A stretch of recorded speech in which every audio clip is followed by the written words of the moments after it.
Hello दोस्तों, मैं अनुराग आपका अपने परिवार अमित स्टडी 11 में हार्दिक स्वागत करता हूं। आज हम लेकर आए हैं ज्योग्राफी के 40 प्रश्न जो एकदम शानदार प्रश्न हैं। उम्मीद करता हूं ज्योग्राफी में इससे बाहर प्रश्न नहीं पूछा जाएगा। तो चलते हैं अपने सेशन को स्टार्ट करते हैं। चलते हैं अपने पहले प्रश्न की तरफ। SSC GD UPP video exam की दृष्टि से काफ़ी महत्वपूर्ण है। चलते हैं अपने पहले प्रश्न की तरफ और पहला प्रश्न है, विश्व की सबसे ऊंची चोटी एवरेस्ट किस देश में स्थित है? तो इसका सही उत्तर है नेपाल। चलते हैं अपने अगले प्रश्न की तरफ। अगला प्रश्न है, हिमालय किस प्रकार के पवन का उदाहरण है? हिमालय नवीन वलित पर्वत या मोड़दार पर्वत का उदाहरण है। तो चलते हैं अपने तीसरे प्रश्न की तरफ। तीसरा प्रश्न है, भारत की पहली बहुउद्देशीय परियोजना कौन सी है? भारत की पहली बहुउद्देशीय परियोजना कौन सी है? ये क्वेश्चन काफ़ी ज़्यादा इम्पोर्टेंट है।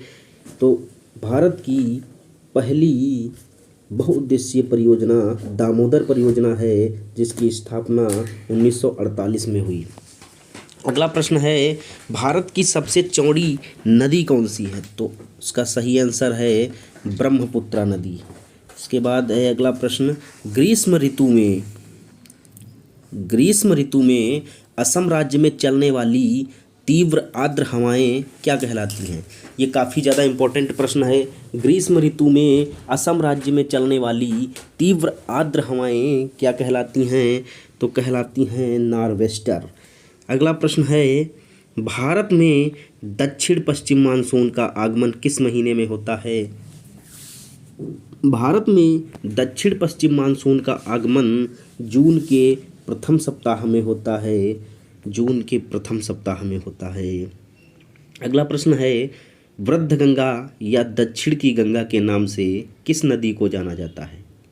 वृद्ध गंगा या दक्षिण की गंगा के नाम से किस नदी को जाना जाता है? तो सही उत्तर है गोदावरी नदी। अगला प्रश्न है, भारत में पश्चिमी घाट को क्या कहा जाता है?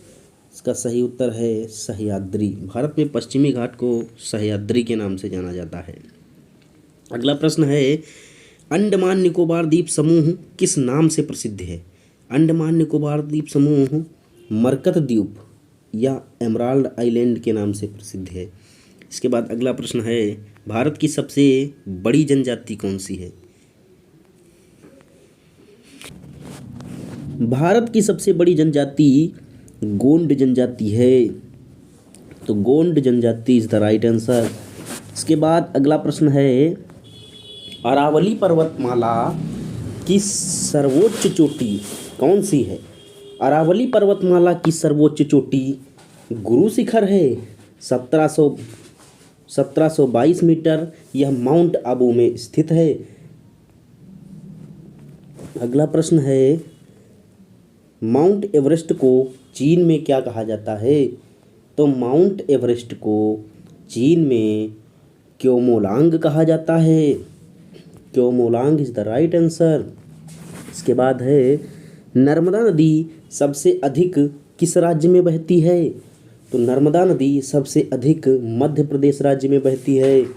अगला प्रश्न है, भारत का सबसे अधिक नगरीकृत राज्य कौन सा है? भारत का सबसे अधिक नगरीकृत राज्य गोवा है। इसके बाद क्षेत्रफल की दृष्टि से भारत का सबसे बड़ा राज्य कौन सा है? क्षेत्रफल की दृष्टि से भारत का सबसे बड़ा राज्य राजस्थान है। अगला प्रश्न है, देश में सड़क मार्ग की कुल लंबाई कितनी है? देश में सड़क मार्ग की कुल लंबाई 48.65 लाख किलोमीटर है। इसके बाद अगला प्रश्न है, भारत में द्वीपों की कुल संख्या कितनी है? तो भारत में द्वीपों की कुल संख्या 247 है। इसके बाद नेक्स्ट प्रश्न है, भागीरथी और अलकनंदा का संगम कहाँ पर होता है?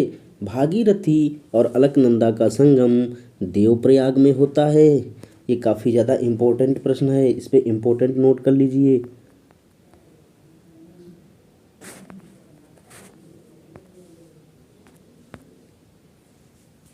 इसके बाद अगला प्रश्न है, अरब सागर में गिरने वाली नदियाँ कौन सी हैं? तो अरब सागर में गिरने वाली नदियाँ नर्मदा, ताप्ती एवं सिंधु नदी हैं। इसके बाद सिंधु, नर्मदा, ताप्ती, साबरमती, माही, ये दो और नोट कर लीजिए, साबरमती और माही। एक साबरमती और दूसरी माही, ये दो नदी और हैं। इसके बाद अगला प्रश्न है, हिमालय की सबसे ऊंची श्रेणी कौन सी है? हिमालय की सबसे ऊंची श्रेणी हिमाद्री है। Himadri is the right answer. इसके बाद अगला प्रश्न है, भारत की स्थल सीमा की कुल लंबाई कितनी है? तो 15,200 किलोमीटर है। इसके बाद नेक्स्ट प्रश्न है, भारत किस गोलार्ध एवं देशांतर में स्थित है?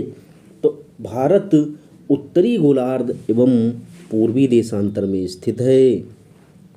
इसके बाद अगला प्रश्न है, गोकक जलप्रपात कहाँ पर स्थित है? इसका सही उत्तर है गोकक नदी पर, कर्नाटक में।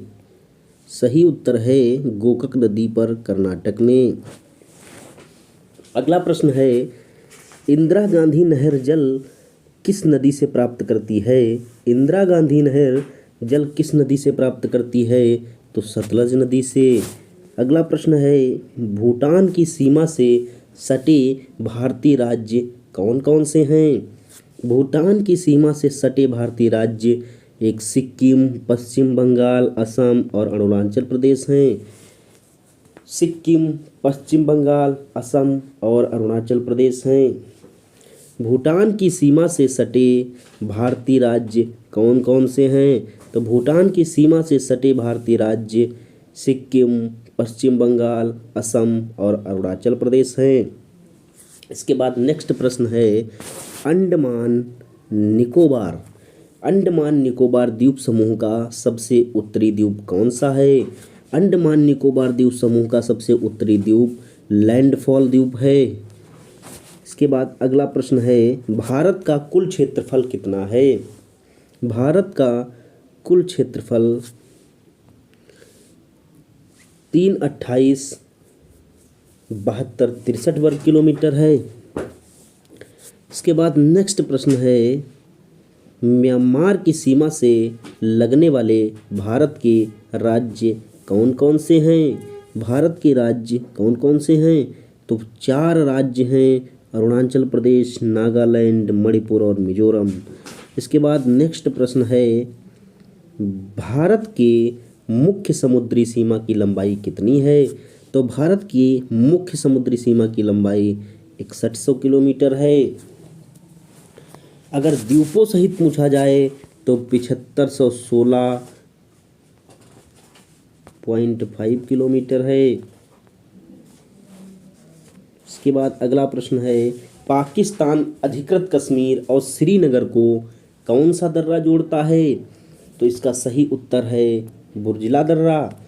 इसके बाद अगला प्रश्न है, भारत में सबसे पहले सूर्योदय कहाँ पर होता है? तो इसका सही उत्तर है अरुणाचल प्रदेश में। इसके बाद नेक्स्ट प्रश्न है, क्षेत्रफल की दृष्टि से भारत का सबसे छोटा राज्य कौन सा है? तो क्षेत्रफल की दृष्टि से भारत का सबसे छोटा राज्य गोवा है। इसके बाद अगला प्रश्न है, पाकिस्तान और अफगानिस्तान के बीच की सीमा रेखा को क्या कहा जाता है? तो पाकिस्तान और अफगानिस्तान के बीच की सीमा रेखा को डूरंड कहा जाता है, जो 1896 में सर मार्टिन मूर डूरंड के द्वारा बनाई गई। इसके बाद अगला प्रश्न है, जो नदी डेल्टा नहीं बनाती है उसके मुहाने को क्या कहा जाता है? तो जो नदी डेल्टा नहीं बनाती हैं उनके मुहाने को ज्वारमुख या एस्चुरी के नाम से जाना जाता है। अगला प्रश्न है, सतपुड़ा का सर्वोच्च बिंदु कौन सा है? सतपुड़ा की सबसे ऊंची चोटी या सर्वोच्च बिंदु धूपगढ़ है, 1350 मीटर, पंचमढ़ी के पास स्थित है। इसके बाद अगला प्रश्न है, भारत की आकृति कैसी है? तो भारत की आकृति चतुष्कोणीय है। इसके बाद अगला प्रश्न है, भारत का रूर किसे कहा जाता है? ये काफ़ी ज़्यादा इम्पोर्टेंट प्रश्न है। भारत का रूर छोटा नागपुर के पठार को कहा जाता है। अगला प्रश्न है, इलायची पहाड़ कहाँ पर स्थित है? इलायची पहाड़ केरल में स्थित है। इसके बाद अगला प्रश्न है, जनवरी फरवरी के महीने में तमिलनाडु के तटों पर वर्षा किस मानसून के द्वारा होती है? तो इसका सही उत्तर है उत्तर पूर्वी मानसून के द्वारा।